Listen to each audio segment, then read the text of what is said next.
Hey guys, welcome back to Digital Srini channel on YouTube.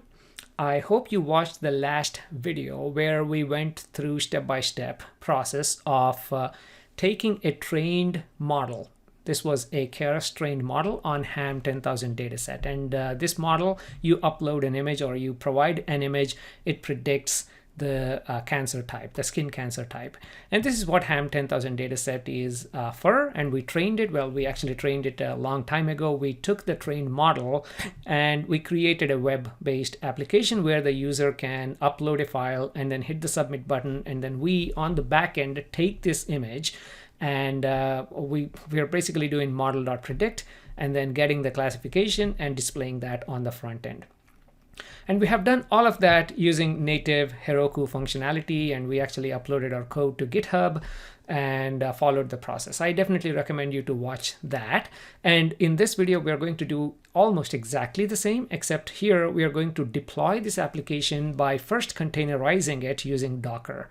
If you don't know what Docker is, you should, because this makes application deployment, creation and deployment a bit easy, because this is in the container environment. I did a video a long time ago on this topic, and I'll touch upon a couple of basics anyhow as part of this tutorial.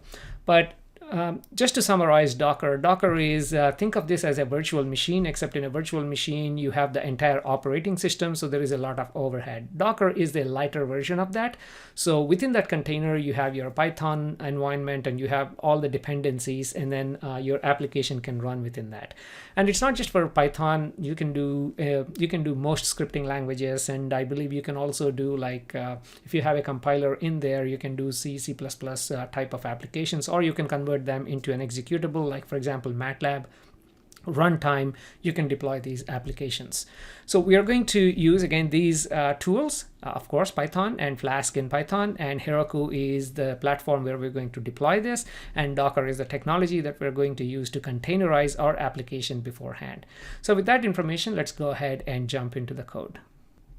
Again, since we are talking about Docker, just learn a bit more about it if you don't already know. Again, it's a container base. You can go through their web page, and I'm working on Windows system. So if you would like to test the Docker container, or if you'd like to run this Docker locally, you need that environment locally.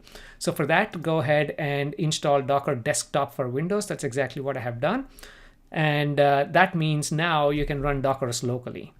Even if you don't have it locally, you can just push the code and hope that it works, but you better check how things work locally before you push it in the cloud, obviously. Okay, so now let me open the code. Let's kill everything here. And do we have anything from our previous run? And also let me zoom in. Obviously, I'm not prepared enough.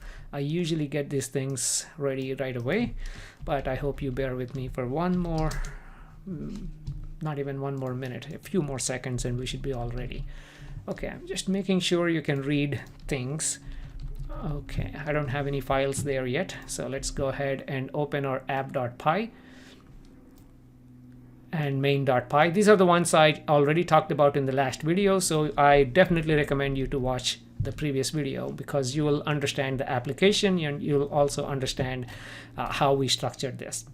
Okay, so now let us open main.py. This is something that's very intuitive if you're coming from data science background or if you have been practicing Keras.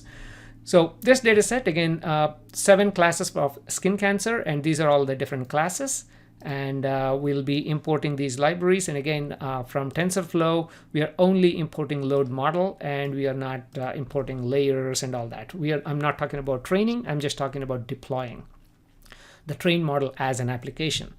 So these are the libraries that we are importing as part of main.py, but more importantly, this is the actual function. Again, this is exactly same file as in the last video. I did not change a thing here. This is exactly the same. So what it's doing is we have a bunch of classes. We are encoding them to values 0, 1, 2, 3, 4, 5, 6. And we are loading a model. The one that we have already pre-trained, it's under model. So it's important to look at the folder structure here. So I have model with my h5 file. And I have a folder called static with my images. This static/images is where the any user uploaded image is going to be stored. And style sheets is if you have any CSS files, you can store them here. So that's in static directory. And if you go down to templates, this is where we have our main index.html, the primary HTML file that's going to be used to render the user interface in the browser. Once you have that, now we have app.py, which is what we'll see in a minute, and we have main.py, which is what we are looking at on the screen, and Docker file, I'm going to talk about that in a minute, and requirements.txt. Now, if you remember in our previous way of deploying this code, we have another file here that tells exactly what Python version that you want to use, and also another file, the proc file, that that defines the web environment right there. We do not have any of that because we are deploying this inside a Docker container. So all that information will be provided as part of the Docker file. Again, very easy. I'll go through that in a minute. So first of all, we understand the main.py, right? So the main.py is basically loading the existing model, and whatever the image, it takes the file name as input to this function, and that file name, it reads the image using pillow library, resizes the image to 32 by 32 because that's exactly what we have used to train our original model. So we are pre-processing data to make sure it matches the original model. And that array we are dividing by 255 to scale the values to 0 to 1, and then we are expanding the dimensions so that is ready to be predicted upon. So that's exactly what we are doing, my model.predict. And when you do that, you get an output of 0, 1, 2, 3, 4, 5, or 6, because those are the classes that we have as part of our training. And that output, we need to convert that into some plain English that anyone can understand or the user can understand. So we are converting that back using our reverse transform or inverse transform right there. So my 0 is reported as that, or 1 is reported as this basal cell carcinoma, and so on. And that is what we are trying to return. Well, in fact, it's not just the name. We are returning a text, a string called diagnosis is, whatever that is. And that gets returned when we call this function. Okay, so far so good. Now let's jump into app.py.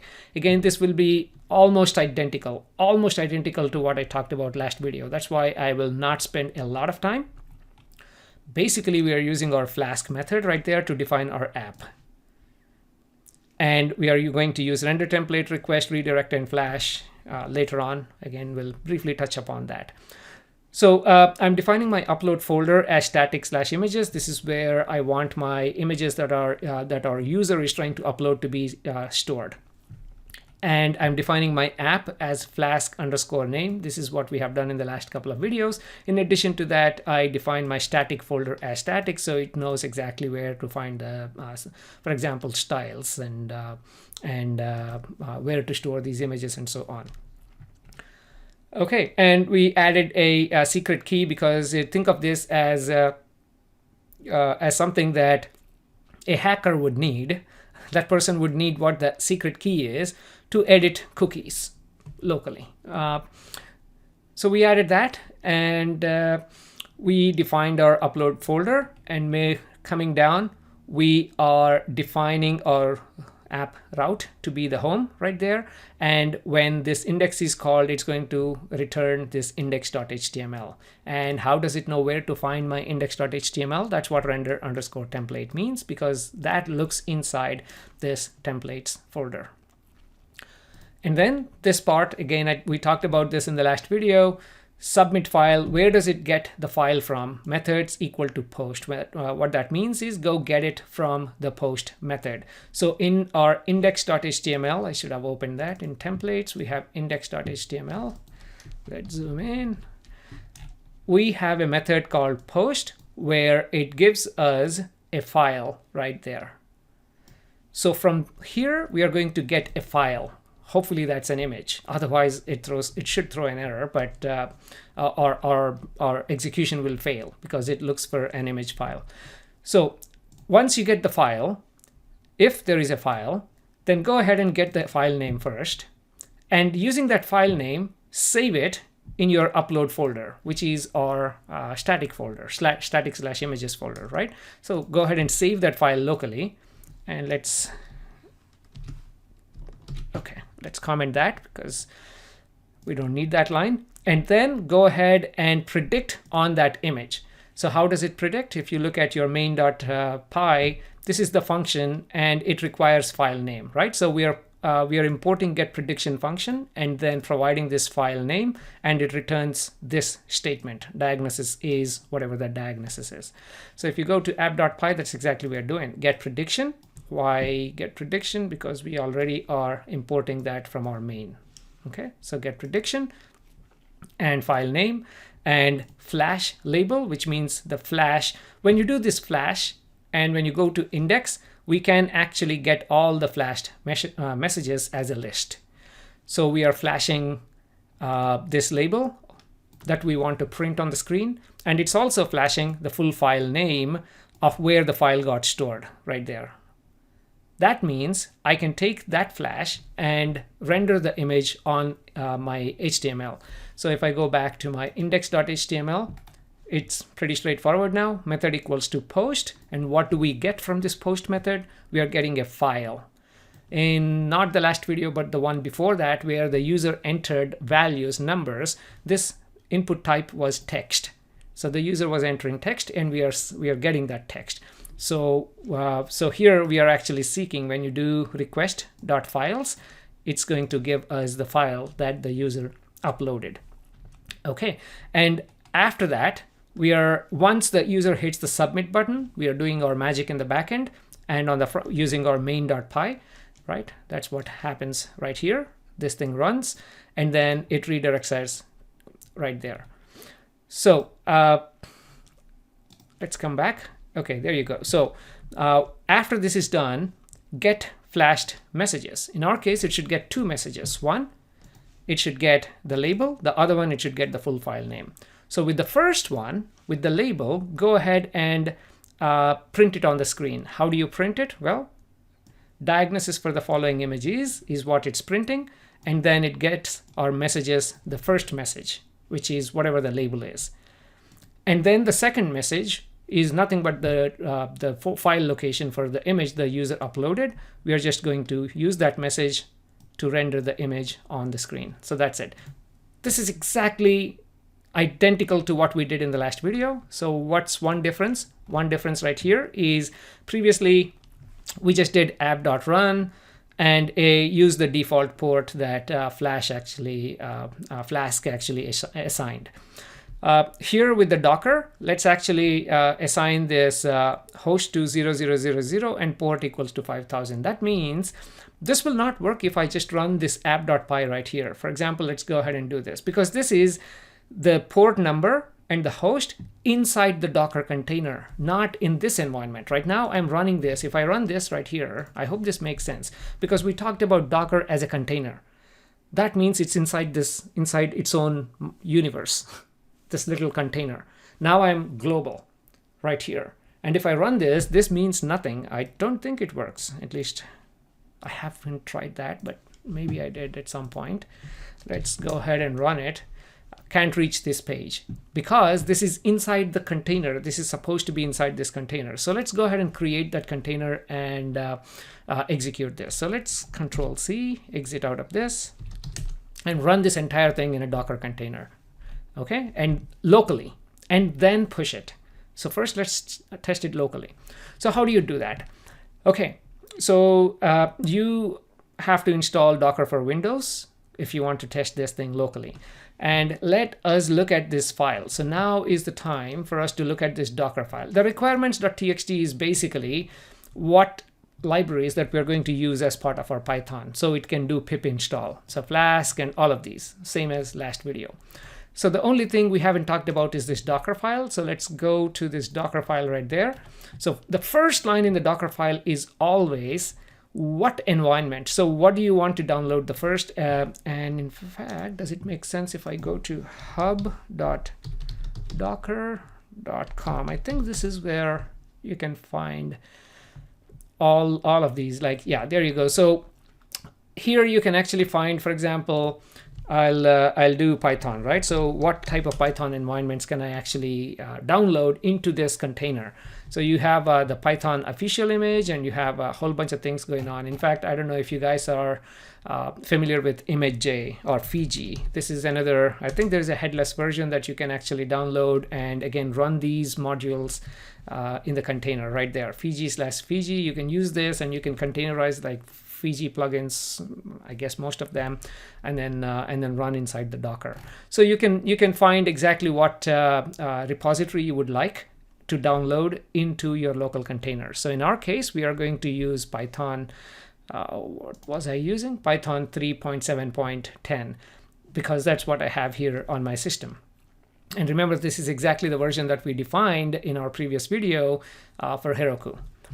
And what is the working directory? These are all uppercase, by the way, from work directory copy. So working directory is /app, and this is the working directory inside the container. Again, think of going into this tiny world of containers and then looking at the folder structure. So this is the working directory there. And into that working directory, copy requirements.txt and put a dot right there, meaning at that working directory location. So what is my requirement dot? It's basically copying this and placing it in there. Once it's there, then it is going to run pip install -r requirements.txt. Obviously, all it's doing is going through, where is it? Going through each and one of these and doing pip install Flask, pip install this, NumPy, and all of that stuff. Okay. So that's what it's doing there. And then go ahead and finally, what do you want to do? Command, think of typing at the command prompt, typing Python space app.py. That's exactly what we want to run, right? So that is our program. Oops. That is our program, app.py, Python space app.py. So this is, if you follow line by line, this is pretty straightforward. So this is the Docker file we need to be running. Now, how do we run that? So let me open I think this is okay. You can open PowerShell if you want. I like PowerShell because it's got a blue background and you can see things easily. Here, sometimes this reports in blue color, makes it a bit difficult, but that's okay. Now navigate to where you have your Docker file. So in this case, I have my Docker file right there, and this is the directory structure. So I just navigated to this directory. So if I do dir, you should see my Docker file right there. So now I'm ready to create a Docker image and then a Docker container. Think of a Docker image as a blueprint. Docker image is the blueprint in terms of how you want to structure this, how this app is. And Docker container is, you have a Docker image, you can create a container out of image. You can create multiple containers and think of each container as an instance of this application. I don't want to make this a Docker tutorial, but I think that much information is good for now. Okay, so now let's get into doing certain things. So first thing first, let's build a Docker. Now all you need to do is Docker image, and it should build it right there. Docker image build, and it should do it right there. So for example, you can just do Docker image build. Because you have Docker file right there, it looks for it and then it builds it. Usually it gives some weird name to that, but if you want to give your own name, you can go ahead and, for example, let's do -t. That means the name of my Docker image is going to be let's say skincancer-app. Cancer-app. Okay, so now it is going to build. Yeah, let's go ahead and do that. Exactly 1 hour. Oh, sorry. It's Docker image app space dot. Okay, there you go. It's building, and this is why I don't like this. I mean, it's hard to see this blue stuff, but this should take a while, usually because it's now downloading the Python, the entire Python, and it's downloading all the requirements and everything, so it will install. So this may take a while on your system depending on your system speed. So it actually built it, right? I mean, it's naming to Docker library, it's skincancer-app. So it actually looks like it did it. Now let's actually see, is it there? So how do you find out what images do you have on your system? So Docker I think images or image. Let's try Docker image. I think it's Docker image, but or images. Yeah, Docker image. I don't use Docker on a daily basis, but that's okay. So there you go. Skincancer-app is the latest app that we created 32 seconds ago. You see, I did something 6 days ago and then something 6 months ago. And so, okay, so this is the Docker image app, and we know that we have it, and its name is skincancer-app right there. Okay, now what do we do? Now that we have this Docker app, now we just need to run it. So let me clear the screen. There is too much. Instead of typing, I actually have written these on the different screens. So let's go ahead and do that. How do you run? Docker run -p. We are giving the port number as 5000 and 5000. And also inside the container, this is 5000, right? So if I go to my app.py, the port that we defined is 5000. So there you go. And the app is skincancer-app. Which one to run, right? So Docker run with these options and run skincancer-app. And let us go ahead and -d basically means if you don't have this -d, then it'll be stuck at this command prompt. It'll run, and you can do this, and you have to kill it. Now, if I run this, you see how it's running it, and now it's back to this command prompt. So it's actually running in the background. I mean, it is actually running, and now it gave me the command prompt back. I don't know how to put it in better English, but that's pretty much it. And it is running. Now, how do we know? Now we can just go to our local page and then check it. So where is it running? It is running at localhost :5000 because that's the port number that we have. And this is the localhost 0000, and there you go. This is our Docker container running right now. So now I can just use this like any other, right? So what were we using? Let's go ahead and use this AKIEC because it's something that we can recognize. Yeah, actinitic keratosis, and there you go, the image that I uploaded, and there it is. And let's select one more and see. You see how fast these things are. Let's run this and see what this is. Basal cell carcinoma. So this is pretty fast. This can be a great application. Now I can deploy it. And again, you can use it on your phone because this is a web browser. You can use it using any device now. Okay, so now that we know this is running fine, we are all set to push it to Heroku. Heroku, again, is this free platform that can run applications. So our goal is to push it here. Previously, we created a new application and then moved the code to GitHub, and then from GitHub, we linked it. In this video, I'm going to show you how to push it from the command line right here. So let us, so this is the one I'm looking for. So first of all, let's stop the container, because these can eat up a lot of room. If you're not careful, then you may have a lot of containers running and it takes up too much of your memory. So let's go ahead and Docker container list. So there you go. This is the skincancer-app is the image from which this container is running, and the port is open right there still. So we have to close that port, meaning one way to do that is go ahead. You see how it assigns this random name? So it assigned it a name called Cranky Goldstein. So let's go ahead and remove this. Okay, so the way to remove this is Docker container stop and give the Docker container ID. In fact, you can give this ID or you can give the name. So let's see, Docker container stop. So first we need to stop it. I'm going to give this name. So hopefully it should say it is stopped in a minute. And wow, it's taking a while. Okay, there you go. Now if I do the same Docker container ls, there is nothing, no Docker containers. Great. Now the next step, let's go ahead and prune the IP. So Docker, I think Docker prune, Docker system prune. It helps if you use Docker every day. This will remove all stopped containers, all networks not used, all dangling images, all dangling. Yes, this is exactly what I want. Go ahead and remove all of that.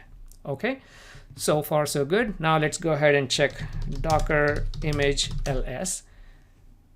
So we have all of these images. Again, if you want to free up this 1.94 GB, you can go ahead and copy Docker image ID or the name, and let's go ahead and remove this. So this would be Docker image I killed Docker container. Now I'm removing the entire image. Again, image is the template upon which the containers are actually built. So let's do Docker image. Is it rm remove? And let's type the image ID. So yeah, it deleted that. And if you just do Docker image ls, this one should be gone right now. Okay, so the ones that we have are from 6 days ago. Okay, so sorry, let's clear the screen. So far we have made sure that we created a Docker container and it's working fine locally. Now let's push this to Heroku. The way you do that, first of all, you do Heroku login, which I already did. Now Heroku container, is there a colon? Heroku container, I think login. Yeah, that should log me in. And once you do that, then you just need to do Heroku Create and give your app a name. So login succeeded, and let's go ahead and do Heroku Create, and let's name our app Skin Cancer Docker. Oh, it cannot accept underscore. It has to be this. Docker Digital Srini. And let's do that. It's going to create a container in the cloud. So it says creating name is too long. Okay. Create, I don't know, some, let's say skin cancer tutorial Docker. Let's hope this works. Skin cancer tutorial Docker. Hopefully no one else created that. Okay, there you go. So it created this empty container right now, or empty app, to which we have to now push our code. So this is pretty straightforward. Again, because we have all the code right here in this working directory, we can just go ahead and push that. Skin cancer classification, this is where we have it, right? Yeah. So now let's push that code. And the way you do that is Heroku container :push web -- app. And what is that app name? So the app name is the one that we just created. So do not forget that. Docker. This one. That is it. Oh my God. Skin. I'm lazy, so I'm not typing. Okay, there you go. So now it's going to push all of this code to the cloud, and hopefully it should show, yeah, all exactly the same thing that you would see when you create an app and hit the build button. When you do that, you know, it's going to download your Python library. And once the Python library is there, it's going to copy. It's going to do everything that you just mentioned as part of your Docker file. Copy the requirements.txt, and then go ahead and pip install all the libraries. And there you go. This is your image has been successfully pushed. You can now release it with the container release command. So it already gave me exactly what to do after, you know, as a next step. So let's go ahead and do that. And container release command, actually the command would be, let me push it up so you can see it. Heroku container release web -- app, and whatever that app name is. I keep forgetting the app name that we just gave. Let's copy this from here. Control C. Let's see if it works. Control V, and let's release it. This is like building it and releasing it out there. And your image has been successfully pushed. You can now release it with container release, releasing images web. Okay, I don't know why it said this, but I think we are all set.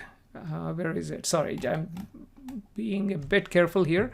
Container push is done. Didn't we release this? Let's go ahead and do container. Sorry, I got a bit confused there. So let's go ahead and do this -- app. And then what we are going to do is that. Okay, that.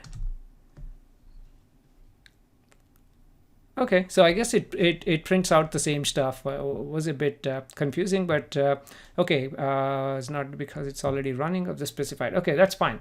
So that's it. Now we are all set to go ahead and go to this web page that we just created. So let me do one final thing, because on Heroku, you need dynos to run this. Dynos is like engine. The more dynos, the more powerful. So let me scale this up by 1 dyno. The way we do that is I always have this cheat sheet, and now you have this command. Sorry, just a second. Where is our app name? Skin Cancer Tutorial Docker.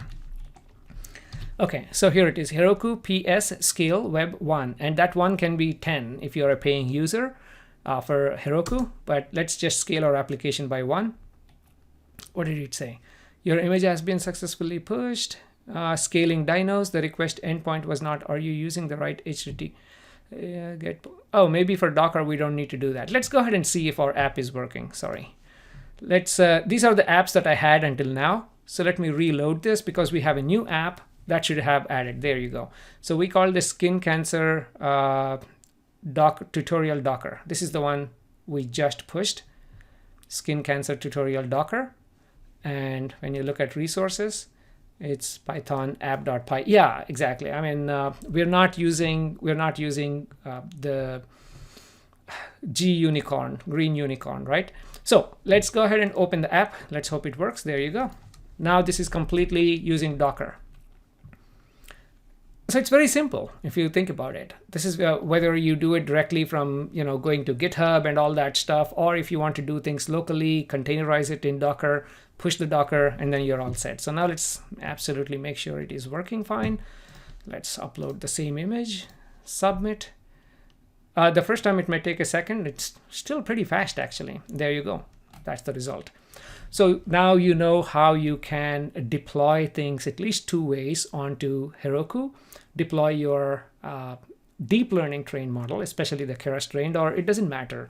All we are doing is in one file we have model.predict, and we are just handing the output over to our app.py, and we created a link between app.py and index.html. So the input the user provides is properly transferred to the app.py, and app.py properly transfers that to main.py in our example, gets the result, goes to app.py, and our app.py hands that result over to the index. So the index, which is our main page right here, can appropriately display whatever the result we would like to display. Okay, so I hope you found these last 4 tutorials to be useful, and it's definitely fun. Now you can just show your parents, your siblings, your friends, hey, this is my app. I deployed this app and you can use it, right? This is really useful right now. And it works on iPhone. I mean, of course, this is not an iPhone or Android app. This is a browser-based app, which is even better in my view. Okay, guys, I hope you really found these to be educational. And do not forget to like these videos if you really like them, and subscribe to this channel, tell your friends, and all of that stuff. Thank you.